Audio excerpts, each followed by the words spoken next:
Pikiran Yuranran berkecamuk, tetapi wajahnya tetap tenang, malah memperlihatkan senyum manis, begitukah? Baiklah kalau begitu, terima kasih, Paman Fel. Ngomong-ngomong, aku sangat ingin tahu tentang kitab suci kuno ini. Paman Fei, apakah Paman tidak kenal seorang senior yang sangat berpengetahuan tentang kitab suci kuno dan ilmu sihir kuno? Sepertinya Anda tinggal di bagian timur kota. Bisakah Anda mengundang orang tua itu ke kediaman Anda sekarang untuk membantu saya menyelesaikan keraguan saya? Saya bersedia membayar biaya. Sambil berbicara, dia mengamati reaksi Chen Ping dengan cermat. Jika pihak lain memang faking, dia seharusnya tahu siapa senior yang dia maksud dan akan melakukan apa yang dikatakannya atau memberikan alasan yang masuk akal.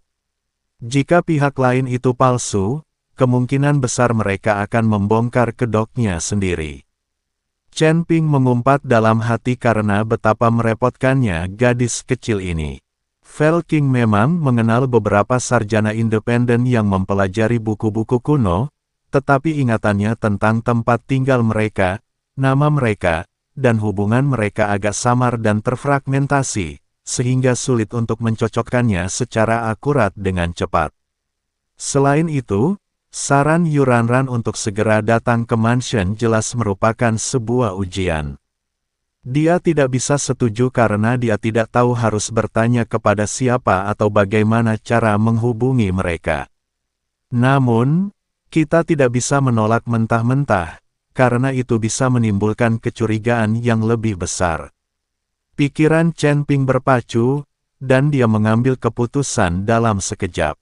Dia tampak khawatir dan berkata dengan hati-hati, "Nona, apakah Anda merujuk pada tuanmu?" Sejujurnya, tuanmu meninggalkan kota abadi Giok beberapa hari yang lalu karena suatu alasan, dan tanggal kepulangannya tidak pasti. Adapun yang lainnya, mereka sedang bepergian dan belum kembali, atau mereka sedang mengasingkan diri, jadi mungkin akan sulit untuk membujuk mereka datang untuk saat ini. Kilatan cahaya muncul di mata Yuranran. Pak Mo sudah pergi. Kudengar ada yang bilang mereka melihatnya di bagian barat kota beberapa hari yang lalu. Ucapnya sambil tersenyum tipis, sebuah ujian lain. Hati Chen Ping mencekam, menyadari bahwa dia mungkin telah mengatakan sesuatu yang salah. Namun, La tidak bisa menunjukkan kelemahan saat ini. La menenangkan diri dan berkata sambil tersenyum kecut, "Oh, mungkin pelayan tua ini sudah ketinggalan zaman. Jika Tuan Mo sudah kembali, itu akan lebih baik lagi. Namun, hari ini sudah larut, dan tidak sopan jika mengundang secara tiba-tiba. Bagaimana kalau begini, besok pagi, pelayan tua ini akan pergi sendiri ke kota barat. Jika Tuan Mo ada, saya akan mengundangnya ke rumah besar untuk membahas sastra klasik dengan nona muda. Bagaimana menurutmu?" Kata-katanya menawarkan solusi konkret dan masuk akal, baik menanggapi permintaan Yuranran maupun memberi dirinya waktu tambahan. Yuranran menatap Chen Ping selama beberapa detik, lalu tiba-tiba tersenyum. Senyumnya secerah sinar matahari musim semi, tetapi membuat Chen Ping merinding. "Baiklah, kalau begitu mari kita ikuti saran Paman Fei dan bicarakan besok." Yuranran menyimpan gulungan giok itu, seolah menyerah untuk mengajukan pertanyaan lebih lanjut, tetapi kemudian bertanya dengan santai, "Ngomong-ngomong, Paman Fel, ayah sepertinya menanyakan tentang pemeliharaan formasi lereng jiwa yang jatuh pagi ini. Apakah Paman sudah mengurusnya? Ayah sepertinya sangat memperhatikan daerah itu akhir-akhir ini. Lereng jiwa yang jatuh, kristal pemurnian jiwa." Jantung Chen Ping berdebar kencang. Ini jelas merupakan tes yang disengaja. Apakah Yuranran menemukan sesuatu? Ataukah ini hanya kebetulan? Dia memaksakan diri untuk tetap tenang dan menjawab dengan cara yang diharapkan dari Fei King, melaporkan kepada Nona, hamba tua ini telah secara pribadi memeriksa formasi di lereng jiwa yang jatuh, dan formasi tersebut berfungsi dengan normal. Hal-hal yang berkaitan dengan pemurnian jiwa juga telah diatur. Mohon tenang, Tuan Kota. Dia hampir saja keceplosan mengatakan, kristal pemurnian jiwa, tetapi dengan cepat berubah pikiran, menunjukkan kehati-hatian yang lebih besar. Yuranran mengangguk dan tidak mengajukan pertanyaan lagi. Paman Fei, lanjutkan pekerjaanmu. Aku tidak akan mengganggu istirahatmu lagi. Aku akan menunggu kabar baikmu besok. Dia melambaikan tangannya, dan bersama pelayannya, berbalik dan pergi dengan anggun, meninggalkan aroma yang samar. Barulah ketika sosok Yuranran menghilang di ujung jalan setapak yang dipenuhi bunga, Chen Ping diam-diam menghela napas lega, dan keringat dingin mengucur di punggungnya. Yuranran ini benar-benar sesuai dengan reputasinya, dia cerdas, fasih berbicara, dan selalu ingin tahu, dan Anda akan mudah menemukan kelemahannya jika tidak hati-hati. Percakapan barusan, yang tampaknya biasa saja, sebenarnya sangat berbahaya. Meskipun masalahnya terselesaikan untuk sementara, Yuranran jelas-jelas menjadi curiga. Pertemuan besok kemungkinan akan menjadi ujian yang lebih berat, atau jebakan. Aku tidak bisa lagi terus berpura-pura menjadi Fel King bersamanya, terlalu mudah untuk terbongkar. Kilatan dingin muncul di mata Chen Ping, dan dia dengan cepat menyusun rencana baru. Karena Yuranran sangat terobsesi dengan buku-buku kuno dan ilmu sihir kuno, dan Fei King kebetulan mengenal seorang guru yang telah mempelajari bidang ini. Mengapa tidak mengizinkan pakar tersebut hadir secara langsung? Sebuah rencana yang lebih berani, bahkan agak erotis dan dramatis, secara bertahap terbentuk dalam pikirannya. Dekati Yuranran, raih simpati dan kepercayaannya, lalu melalui dia, hubungi Yu Wuji untuk menyelidiki kristal pemurnian jiwa dan rahasia klan Dewal. Ini lebih bermakna daripada sekadar menyamar sebagai Fei King lalu menargetkan Yuranran. Risikonya mungkin lebih besar, tetapi jika berhasil, imbalannya akan lebih tinggi, dan Anda akan memiliki kendali lebih besar atas situasi tersebut. Senyum tipis muncul di bibir Chen Ping. Dengan pesonanya, dia bisa memenangkan hati Yuranran begitu mereka bertemu. Setelah kau berhasil memenangkan hati Yuranran dan menjadi menantu dari istana Dewa Giok, mengapa harus khawatir tidak bisa dekat dengan Yu Wuji? Chen Ping sangat yakin bahwa Yuranran akan bersedia mengabdikan dirinya kepadanya. Itulah daya tariknya. Namun, sebelum itu, Chen Ping perlu berurusan dengan Tuan Mo dari kota barat dan mencari cara agar dia pergi untuk sementara waktu. Kemudian, suruh Fel King mencari alasan untuk meninggalkan rumah Yuxian, sehingga meskipun Yuranran memiliki keraguan, dia tidak akan dapat menemukan bukti yang mendukungnya. Setelah menghilang dari pandangan Yuranran, dia tidak langsung kembali ke paviliun Kingxin, melainkan berbalik dan berjalan menuju sebuah taman kecil yang relatif terpencil di persimpangan antara bangunan dalam dan luar. Dia perlu menghubungi Lian Xing sesegera mungkin. Di sudut taman berdiri sebuah pohon akasia kuno yang tidak mencolok dengan batang berongga. Chen Ping dengan cepat menggunakan jarinya untuk mengukir beberapa simbol aneh di tempat tersembunyi di bagian dalam batang pohon. Ini adalah kode komunikasi darurat yang telah disepakati sebelumnya antara dia dan Lian Xing, yang menunjukkan bahwa mereka sangat membutuhkan bantuan. Di samping pesan berkode tersebut, ia meninggalkan informasi waktu dan lokasi yang dapat dikenali Lian Xing, kota barat, Tuan Mo, segera pergi, tanpa meninggalkan jejak. Setelah melakukan semua itu, dia merapikan jubahnya, kembali memasang ekspresi agak muram seperti Fei King, dan berjalan menuju halaman penyambutan. Disinilah Yuxian Mansion menghibur para tamunya. Chen Ping memberikan beberapa instruksi kepada penjaga lalu pergi. Kembali ke paviliun Kingxin, dua penjaga yang ditahan berdiri seperti tiang kayu di halaman. Chen Ping melirik mereka, matanya dingin. Kedua orang ini tidak boleh lagi diizinkan untuk tinggal. Meskipun terkendal, mereka tetap merupakan bahaya tersembunyi, dan seiring berjalannya waktu, mantra pengendalian pikiran dan pembatasan kekacauan Mingli mungkin secara bertahap melemah atau terungkap. Ikutlah denganku ke ruang belajar. Chen Ping memberikan instruksi kepada kedua penjaga itu dengan suara tenang dan datar. Kedua penjaga itu mengikuti dalam diam. Jauh di dalam paviliun King Xin terdapat ruang kerja pribadi Fei King, yang dilengkapi dengan beberapa susunan isolasi. Chen Ping menutup pintu batu yang berat itu, mengaktifkan semua pembatasan keheningan dan isolasi. Hanya 3 orang yang tersisa dalam penelitian tersebut. Chen Ping berbalik dan menghadap kedua penjaga yang matanya sedikit linglung, lalu menghela napas pelan, kalian telah mengikuti Fei King selama bertahun-tahun dan telah menjalankan tugas kalian. Sayang sekali semuanya terjadi karena takdir.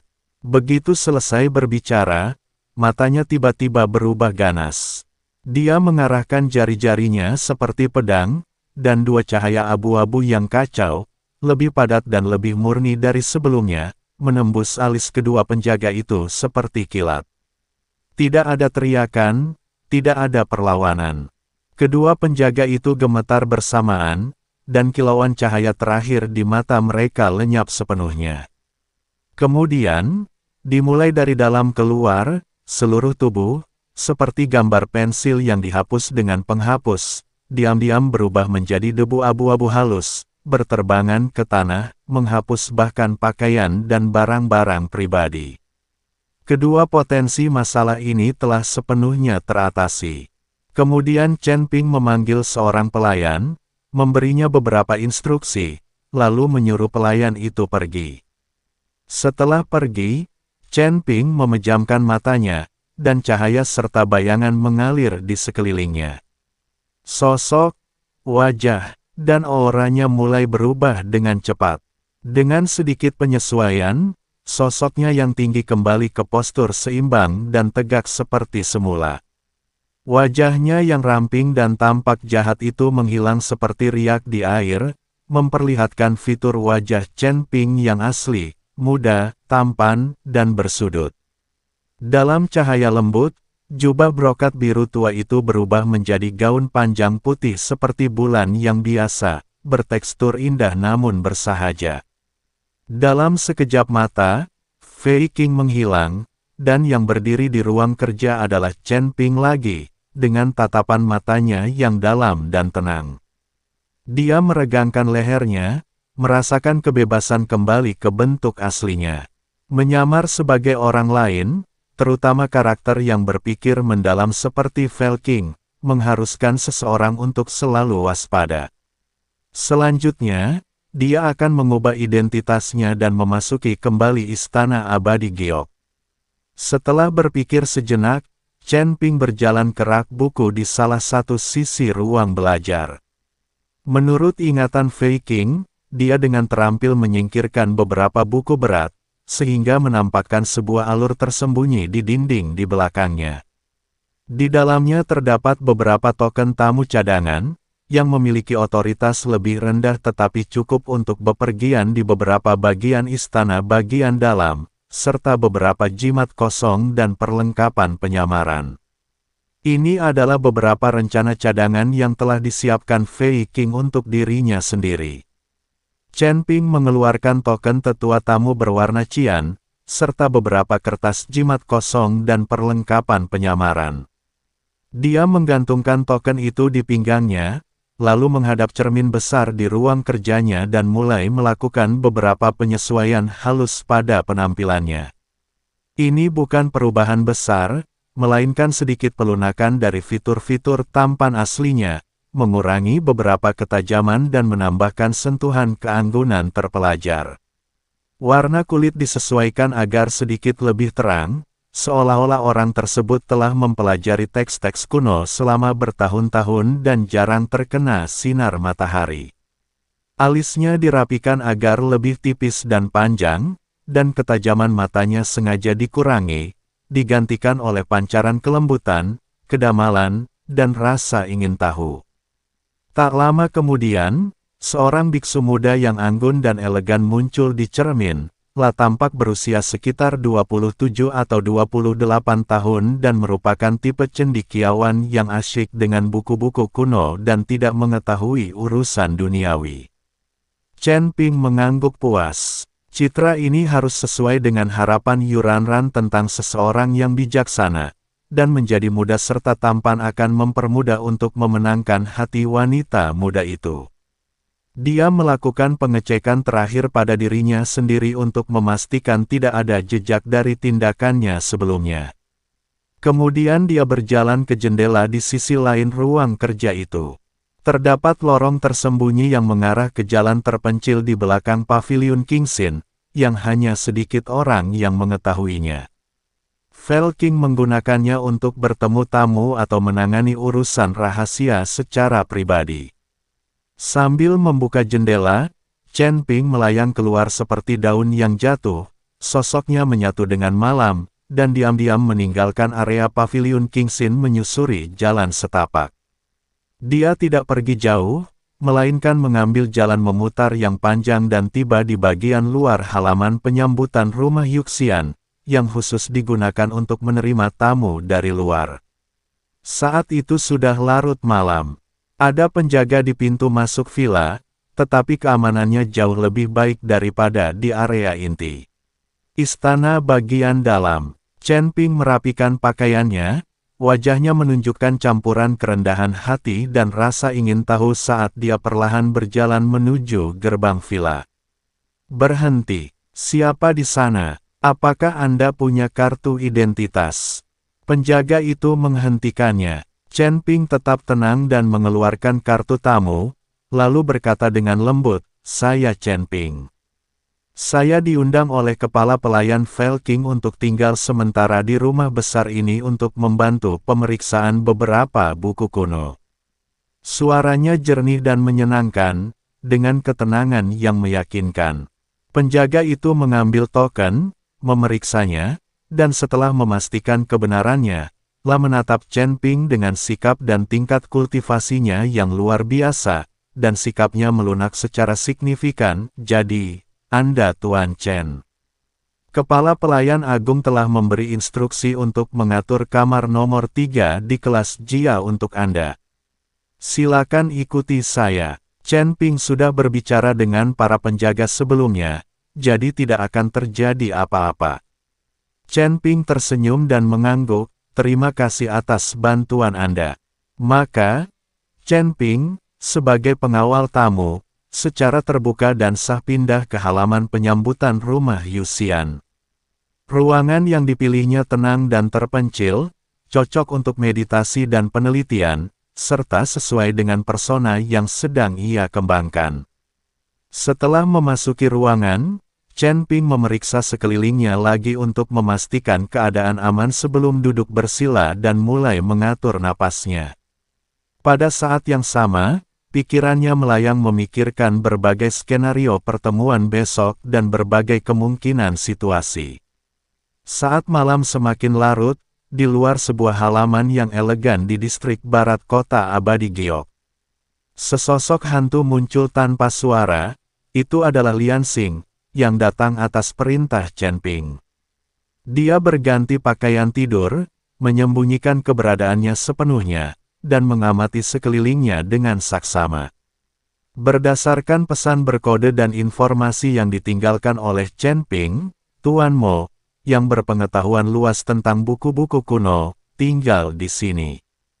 Chen Ping ingin agar wanita itu menyingkirkan orang tersebut, tetapi tidak membunuhnya, karena Tuan Mo tidak menyimpan dendam terhadap Chen Ping.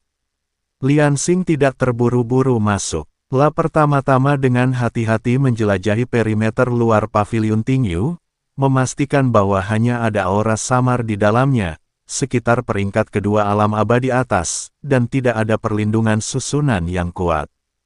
Dia mengeluarkan tabung bambu tipis dan dengan lembut meniupkan kepulan asap tak berwarna dan tak berbau, yang melayang masuk ke ruangan melalui celah-celah di pintu dan jendela. Ini adalah obat rahasianya yang dapat menyebabkan tidur nyenyak tanpa mimpi, dan sangat efektif pada kultivator tingkat rendah. Setelah menunggu sejenak, Liansing memanjat tembok seperti rakun dan diam-diam memasuki rumah utama. Di atas ranjang, seorang pria tua dengan rambut dan janggut putih serta wajah kurus tertidur lelap. Dia adalah Tuan Mo. Liansing menempatkan Tuan Mo yang tak sadarkan diri ke dalam kantung penyimpanan khusus yang dapat mengisolasi pernapasannya, membersihkan tempat kejadian, menghapus semua jejak kehadirannya, dan pergi dengan tenang. Sesuai rencana, dia membawa Tuan Mo keluar dari kota abadi Giok yang berada di bawah hukum darurat militer pada malam hari dan mengirimnya ke sebuah gua terpencil yang terletak ratusan mil di luar kota. Setelah melakukan semua ini, Liansing menghela napas lega dan segera kembali ke tempat rahasia untuk menunggu instruksi selanjutnya dari Chen Ping. Keesokan harinya, langit cerah dan udara terasa segar. Yu Ranran tiba di paviliun King Xin lebih awal seperti yang diharapkan. Hari ini dia mengenakan gaun hijau muda, yang membuat kulitnya tampak lebih putih. Rambutnya ditata dengan rapi dan dihiasi dengan jepit rambut mutiara yang berkilauan, membuatnya tampak segar, menawan, dan penuh harapan. Namun, dia menunggu lama di aula luar paviliun King Xin, tetapi Fei Qing tidak keluar. Hanya seorang pelayan biasa yang menyajikan teh dengan gemetar. Di mana Paman Fei? Belum bangun juga, tanya Yu Ranran dengan tidak sabar. Menanggapi Nona, pelayan itu berkeringat deras. Pelayan Agung meninggalkan rumah besar itu dengan tergesa-gesa tadi malam, mengatakan bahwa dia memiliki urusan resmi yang mendesak dan perlu pergi selama beberapa hari. Sebelum pergi, dia secara khusus menginstruksikan bahwa seorang pria yang memiliki pengetahuan luas tentang kitab suci kuno telah diundang untuk wanita muda itu, dan dia saat ini sedang menunggu di halaman resepsi. Kepala pelayan menyuruh Anda untuk langsung pergi ke sana. Pergi. Beberapa hari yang lalu, Yu Ranran sedikit mengerutkan kening. Fei Qing kemarin berjanji akan mengundang Tuan Mo hari ini, jadi mengapa dia tiba-tiba pergi sendiri? Mereka bahkan menyewa seseorang untuk datang. Gesa cara kerja seperti ini agak berbeda dengan gaya teliti Fei Qing biasanya, sebaliknya, hal ini menunjukkan kesan tergesa. Mungkinkah penyelidikanku kemarin membuatnya merasa bersalah? Atau benarkah ada keadaan darurat? Keraguan Yu Ranran tetap ada, tetapi ia semakin penasaran dengan pria yang diundang itu. Meskipun Fei Qing curiga, orang-orang yang dia bawa mungkin sebenarnya memiliki beberapa keahlian. Silakan duluan. Yu Ranran berdiri, memutuskan untuk pergi dan melihat sendiri. Halaman selamat datang. Chen Ping sudah bangun dan sedang menyeduh teh di meja batu di samping rumpun bambu hijau di halaman. Cahaya pagi menembus dedaunan bambu, menerangi jubah putih pucatnya dan profilnya yang fokus dan tenang.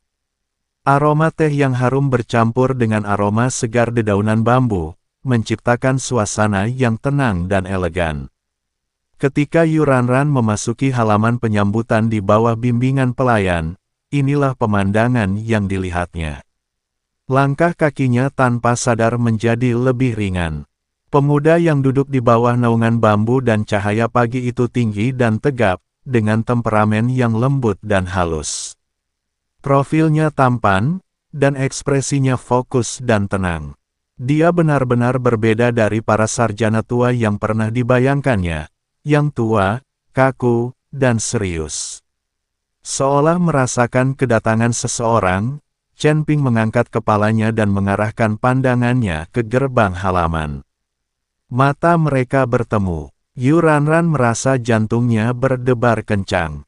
Mata orang lain itu jernih dan dalam, seperti danau di musim gugur, tenang dan sunyi, namun seolah mampu mencerminkan isi hati manusia.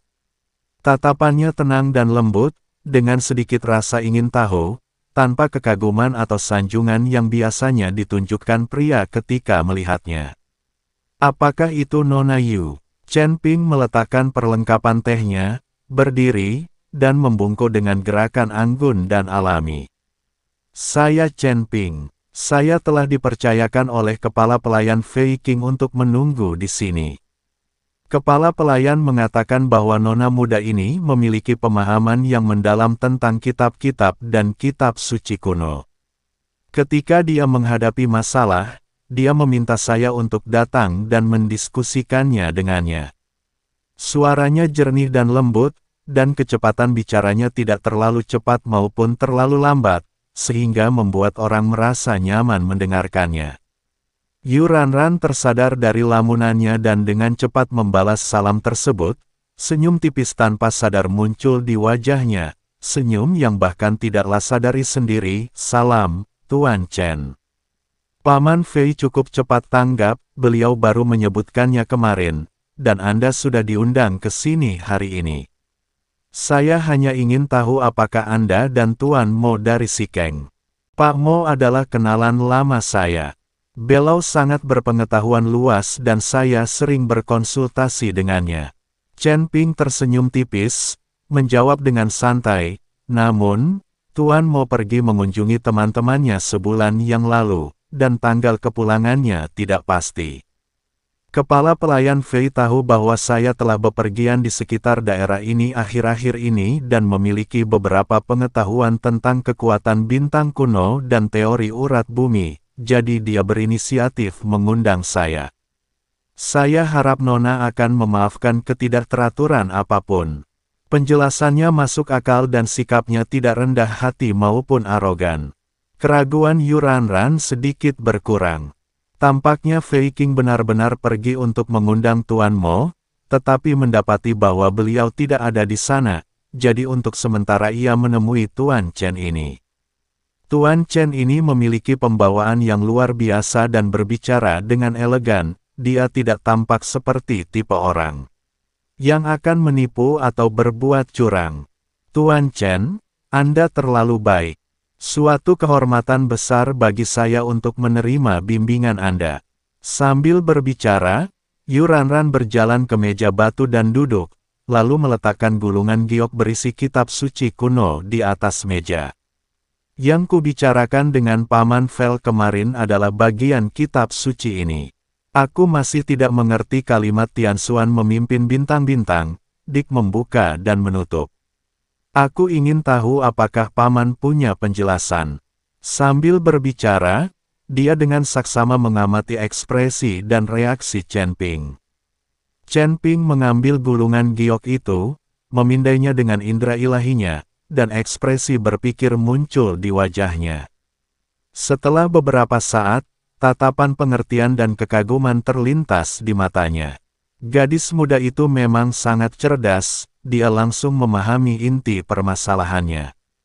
Dia meletakkan lempengan giok itu, jari-jarinya dengan lembut menelusuri garis-garis di atas meja batu, menggunakan kekuatan spiritualnya untuk membuat sketsa peta bintang sederhana dan garis-garis urat bumi. Ungkapan ini jelas bukan berasal dari formasi Feng Shui biasa. Menurut pendapat saya yang sederhana, Tianxuan tidak hanya merujuk pada salah satu dari 7 bintang biduk dalam konteks ini, kemungkinan besar merujuk pada titik tarikan atau titik akupuntur tertentu dalam energi surgawi. Dike, bukan sekadar celah dalam denyut nadi, tetapi sebuah gerbang dalam tubuh manusia atau bumi yang sesuai dengan Tianxuan di langit. Dia menjelaskan teks yang samar itu dengan cara yang jelas dan ringkas, dengan mengacu pada teks-teks klasik dan menggabungkannya dengan beberapa doktrin kuno yang hampir hilang. La tidak hanya menjawab pertanyaan Yu Ranran, tetapi juga mengajukan beberapa spekulasi yang mungkin tentang kultivasi atau penerapannya, yang masing-masing substansial dan menggugah pikiran. Bab 6011 menyukainya. Awalnya Yu Ranran memiliki pola pikir yang agak penuh pertanyaan, tetapi saat dia mendengarkan, ekspresinya perlahan menjadi fokus, kemudian terkejut, dan akhirnya berubah menjadi kekaguman dan kegembiraan. Kecerdasan dan wawasan unik Bapak Chen ini jauh melampaui ekspektasinya. Banyak teka-teki yang selama ini sulit ia pecahkan menjadi jelas hanya dengan beberapa kata darinya. Beberapa dugaannya benar-benar baru baginya, namun secara logis konsisten dan sungguh luar biasa. Tanpa disadari, keduanya telah mengobrol dari subuh hingga matahari tinggi di langit. Tehnya diganti beberapa kali, dan pola energi spiritual di atas meja batu juga diubah berulang kali. Yu Ranran benar-benar larut dalam diskusi akademis tingkat tinggi ini. Matanya semakin berbinar, dan pipinya sedikit memerah karena kegembiraan. Melihat Chen Ping yang duduk di seberangnya, yang berbicara dengan fasih, memiliki mata yang cerdas, dan memancarkan kepercayaan diri serta pesona dalam setiap gerak-geriknya. Ketertarikan awal yang ia rasakan terhadap pria itu berdasarkan penampilannya dengan cepat tumbuh semakin kuat. Hal itu berubah menjadi emosi kompleks yang mencampurkan kekaguman, penghargaan, dan pemujaan yang halus.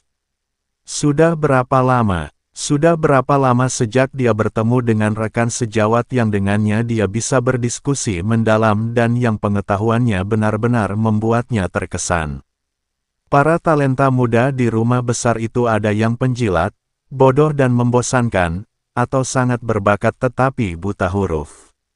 Dan Bapak Chen ini tidak hanya sangat berpengetahuan, tetapi juga sangat tampan. Yu Ranran merasakan jantungnya berdetak lebih cepat. Pandangannya tertuju pada bibir Chen Ping yang sedikit terbuka saat ia berbicara, jari-jarinya yang panjang dan bersih, serta bulu matanya yang panjang dan tebal yang sedikit terkulai saat ia mendengarkan dengan penuh perhatian. Nona muda, panggilan lembut Chen Ping membuyarkan lamunannya.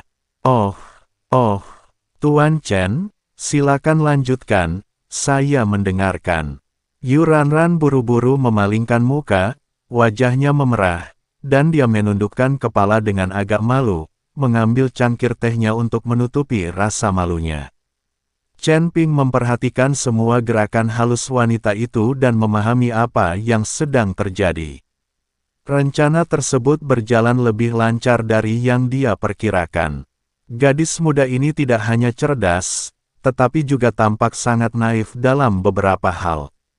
Pengetahuan dan sikapnya jelas telah menarik perhatiannya, dan bahkan memenangkan hatinya. Ini adalah kesempatan luar biasa untuk meraih terobosan. Namun, harus berhati-hati untuk mencapai keseimbangan yang tepat. Penting untuk mempertahankan daya tarik ini tanpa terlihat terlalu bersemangat atau sembrono.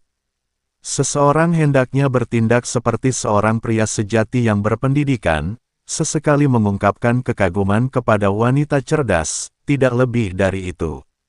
Sudah larut malam. Chen Ping melirik ke langit dan berkata dengan penuh pertimbangan, makna mendalam dari kitab-kitab suci ini tidak dapat dipahami sepenuhnya dalam waktu singkat.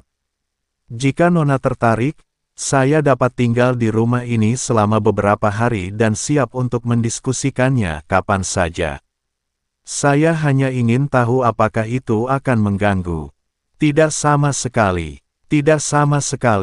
Yu Ranran tiba-tiba berkata, lalu menyadari bahwa ia terlalu terburu-buru.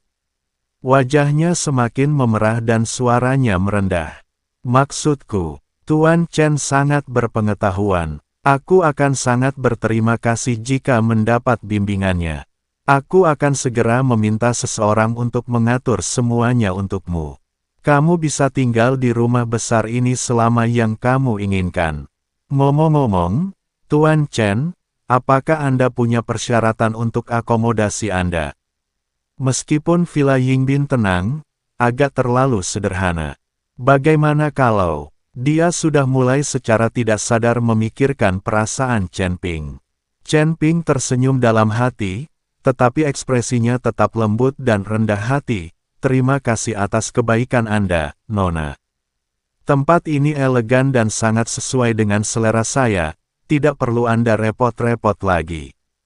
Namun, dia ragu sejenak, Lalu berkata, tapi kepala pelayan Vel pergi terburu-buru dan tidak mengatakan kapan dia akan kembali. Saya merasa terhormat telah diundang ke kediaman Anda.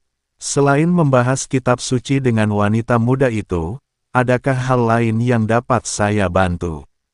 Jika Anda memiliki pertanyaan tentang buku-buku kuno, atau hal-hal apapun yang berkaitan dengan pengumpulan dan verifikasi buku-buku di rumah bangsawan ini, mohon berikan instruksi Anda kepada saya. Saya bersedia melakukan yang terbaik untuk membantu. Ini adalah pernyataan yang tepat, yang menunjukkan baik statusnya sebagai penasihat tamu maupun kesediaannya untuk membantu, sambil secara halus menjajaki peluang untuk mengakses koleksi atau urusan inti dari Jade Immortal Mansion. Kebaikan Yuranran terhadap Chen Ping meningkat secara signifikan saat ini, dan setelah mendengar ini, dia langsung berkata, Tuan Chen, Anda terlalu baik. Kesediaan Anda untuk tinggal dan membimbing saya sudah sangat membantu. Perpustakaan di rumah besar itu memang menyimpan banyak buku dan fragmen kuno, beberapa di antaranya mungkin bahkan ayah sendiri tidak sepenuhnya mengerti. Jika ayah tidak keberatan, ayah bisa mengajak ayah ke perpustakaan di lain hari, mungkin kita akan menemukan lebih banyak lagi. Perpustakaan, hati Chen Ping tergerak, mungkin ada petunjuk di sana tentang para dewa, kristal pemurnian jiwa, atau rahasia istana abadi Giok. Kalau begitu, saya harus merepotkan Anda, Nona. Chen Ping membungkuk dan berterima kasih padanya, senyumnya lembut namun seperti angin musim semi yang membelai hati Yuranran. Melihat senyumnya, Yuranran merasa sangat gembira, dan keraguan yang sebelumnya ia rasakan tentang Fei Qing telah lama terlupakan. Pikirannya kini dipenuhi dengan bayangan Tuan Chen yang tampan dan berpengetahuan luas, serta saat-saat indah yang dapat ia habiskan bersamanya menjelajahi buku-buku kuno dan berjalan-jalan di lautan sastra. Baiklah, Tuan Chen, istirahatlah dulu. Saya akan kembali lagi nanti untuk mengajukan pertanyaan. Yuranran berdiri dengan enggan dan meninggalkan Taman Tingsu, menoleh ke belakang setiap beberapa langkah. Saatlah melangkah keluar dari halaman, senyum yang tak bisa disembunyikan masih menghiasi wajahnya. Ia memberi instruksi kepada pelayan yang menyertainya, pergi dan beritahu kepala pelayan di penginapan tamu bahwa Tuan Chen adalah tamu penting saya. Beliau harus diperlakukan dengan sangat hati-hati dan semua pengeluaran harus sesuai dengan standar tertinggi. Beliau tidak boleh diabaikan. Selain itu, sampaikan kepada pihak perpustakaan bahwa saya akan mengajak Bapak Chen untuk mencari buku-buku kuno dalam beberapa hari mendatang, dan minta mereka untuk mempersiapkannya terlebih dahulu. Ya, Nona. Pelayan itu dengan hormat menyetujui, tetapi diam-diam terkejut, majikannya tampaknya sangat peduli pada pria baru. Yuranran berjalan kembali dengan langkah ringan, merenungkan dalam hatinya pertanyaan sulit apa yang harus dia ajukan kepada Tuan Chen selanjutnya, dan pakaian apa yang harus dia kenakan untuk menemuinya. Di dalam villa, Chen Ping memperhatikan Yuranran pergi, senyum lembut di wajahnya perlahan memudar, digantikan oleh ketenangan. Langkah pertama, mendekati target dan mendapatkan dukungan mereka, telah dilakukan dengan baik. Selanjutnya, saatnya menggunakan niat baik ini untuk secara bertahap menembus inti dari Istana Dewa Giok, mendekati Yu Wuji, dan menyelidiki kristal pemurnian jiwa serta rahasia ras ilahi. Dia berjalan kembali ke meja batu, mengambil teh yang sudah agak dingin, dan menyesap sedikit.